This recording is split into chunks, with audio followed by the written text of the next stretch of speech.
the epic music in the opening title screen. Like, damn, I'll be humming that the next time I need some extra oomph on the toilet. And is that Hank Schrader from Breaking Bad? What's he doing here?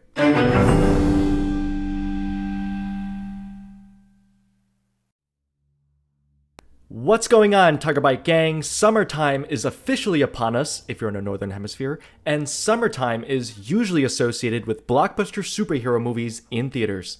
So what's a better way to get in the summertime spirit than playing some of our favorite superhero games such as Injustice, Gods Among Us for the PS3. Now, I have to admit that I never had too many fighting games growing up. I think my only experiences in this category were Mortal Kombat for the Super Nintendo and Soul Calibur for the GameCube. I guess the Super Smash Bros. Games also count, but that just feels different, almost like it's in a genre of its own. Anyway, I should also disclose that I'm not too up to speed with the DC or Marvel comics or the movies, and so I'm playing this game with a totally unbiased opinion and blank sheet. So with that out of the way, let's take a closer look at Injustice, Gods Among Us, and see whether I think it's great, whether I hate, or if it's something in between. First, let's talk about the game's story. My limited time with fighting games have given me the impression that fighting games aren't really story-driven and aren't too in-depth. I think the stereotype is that there really isn't much of a story, and these kinds of games are definitely more focused on the fighting action itself. So I started the campaign mode in this game with a healthy bit of skepticism. However, I was immediately impressed and realized that this game was not like almost any other fighting game that I've ever played. There was an actual story behind this. The story is basically an interactive movie, and you're playing out most of the action sequences. Even though there really aren't any levels to this game, since it's just one long movie, the select level menu really reminds me of one of those select scene menus on those old DVDs. And each chapter in this game follows a different superhero or villain. So remember how I told you that I'm not really familiar with Marvel/DC comics? Well, apparently everyone else playing this game is, because the story in this game drops you off in the middle of the action that appears to have already been going on. Like actually, it felt like I was dropped in halfway through a movie that was already playing, so I was pretty confused for at least the first 30 minutes. I had to actually see if there was another Injustice game that came before this because it really felt like a continuation of another game. What I picked up on after a while was that there's a war going on between superheroes, but for a while I was really confused about who was on what side. It's not Marvel versus DC, and it's not even superheroes versus villains either. And this might be completely my fault for not knowing any of the backstory behind this, but I thought the storyline was extremely confusing for a long time, and the game didn't really explain any of this. But it seemed like different superheroes and villains from different dimensions are teaming up on either side of an epic clash between Batman and Superman. And it looks like Batman is the good guy in this game because this version of Superman somewhat loses his mind. And I mean really loses his mind. I'm not going to spoil it, but he sort of kills two superheroes. And not even in the accidental way too. I'm talking straight up cold-blooded murk. Apparently, this Superman lost Lois Lane and their child, and so now he's trying to take his anger out on humans or something like that. So instead of being mankind's protector, he decides that he now wants to be their ruler, and so Batman and his gang try to stop him. So basically, Anakin Skywalker in Episode 3. So because there are multiple superheroes and villains from different dimensions, there are duplicates of each. Other than some minor cosmetic differences, such as the Green Lantern and Yellow Lantern and one cyborg and the clone that has tubes sticking out of him, it's really hard to tell who's who. You play mostly as Batman's team, I think. I kinda lost track. But I thought it was genius that the story was about different dimensions, so you have a chance to play as and against pretty much all of your favorite superheroes and villains, because there's a good and bad version of each. Kinda like the first Pokemon movie, you know, where there's like a clone version of each Pokemon.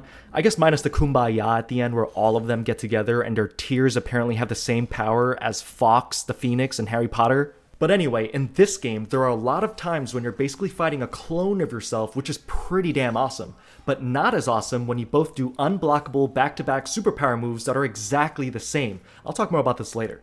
But as someone who is unfamiliar with the comics, I didn't think it was the game's fault that I didn't really know what was going on until far into the story, but the game didn't really fill me in on much either.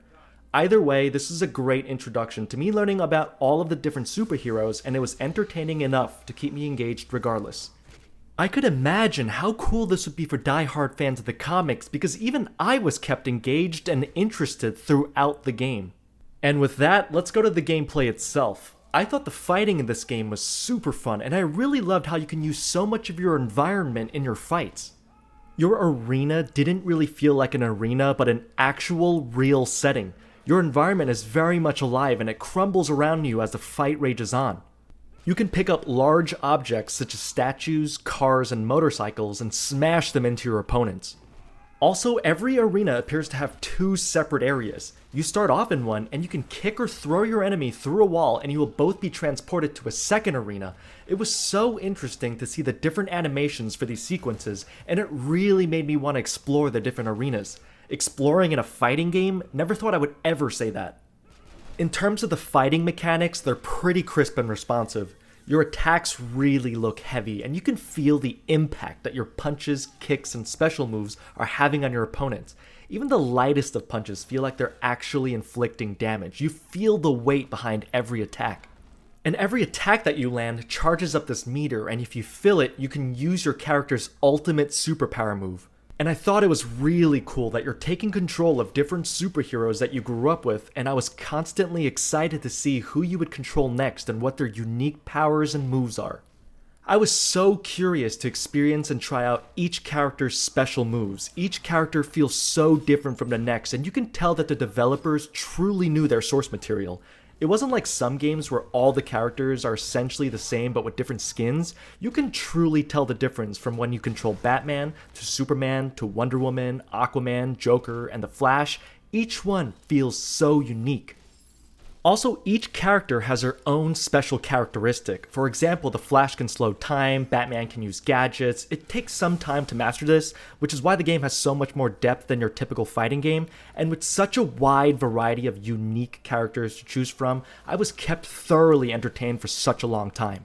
What I also thought was really cool was that during the campaign mode, you can sometimes play during the cutscenes by way of QuickTime events. And I thought this was a great way to mix it up to keep you engaged throughout the single-player campaign, and it truly enhanced the feeling that you were playing out an interactive movie. So if it wasn't obvious enough, there's a lot of positives and things to like about this game, but let's take a few minutes to talk about some of the negative aspects. First, I wish there were more special moves for each character. Like the superpower moves are really cool like the first few times, and then it gets pretty repetitive. And this is especially true when you're fighting against your clone, and so there are times when you have to watch the same special move sequence back to back. If each character had multiple ways to absolutely obliterate your opponents, instead of just one, that would break up the monotony a little and increase the game's replayability. Also, each character has 2 lives per fight, but I thought it was annoying that if you use your superpower move when your opponent only has a little bit of health left in the first life, it doesn't carry over to the second life, so sometimes you accidentally waste it when the lightest punch could have done the same trick. But again, this could be because I just suck at fighting games. I actually hated these clashes or wager sequences. You basically have to gamble your superpower meter, and I think it's 100% luck. It's also rigged against you because I've lost like 80% of the time. I wish you could just wager 0 if it's going to be rigged against you like that. But the game forces you to lose at least some of your hard-earned superpower points that you were saving so that you could use your special moves at the right time. And some other things that I think deserve some recognition are the epic opening title screen. Like, damn, I'll be humming that the next time I need some extra oomph on the toilet. And is that Hank Schrader from Breaking Bad? What's he doing here? All in all, I think it's pretty obvious that I was pleasantly surprised by this game, and it might have even changed my perspective on how fighting games can have compelling storylines and be deeper than just 2 characters fighting on screen. So on a scale from great to hate, I would say that this game is surprisingly closer to great. I was truly surprised at how much I liked it, despite being out of the Marvel DC universe for quite some time. I can only imagine that it was even cooler for true fans of the comics and movies.